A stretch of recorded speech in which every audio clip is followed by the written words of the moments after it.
ఎవరి తిరుపతి రావు వెలగపూడి ప్రధాన సచివాలయ ఆవరణలో వెలసిన పోస్టర్లు వాస్ ఈజ్ బ్యాక్ అనే టైటిల్తో ఫ్లెక్సీపై ప్రధానమంత్రి నరేంద్ర మోదీ, ముఖ్యమంత్రి చంద్రబాబు, డిప్యూటీ సీఎం పవన్ కళ్యాణ్, మంత్రి నారా లోకేష్ పేర్లతో సచివాలయ ప్రధాన గేటు వద్ద వెలసిన పోస్టర్లు. మరో ఫ్లెక్సీలో మంత్రి అచ్చెన్నాయుడికి వెంకటేశ్వర ప్రతిమతో ఉన్న తిరుపతిరావు ఫోటో.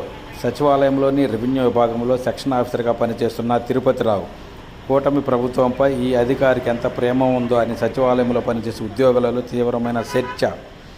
ఈ ఉన్నతాధికారికి తెలుగుదేశం పార్టీ అంటే అమితమైన ప్రేమని,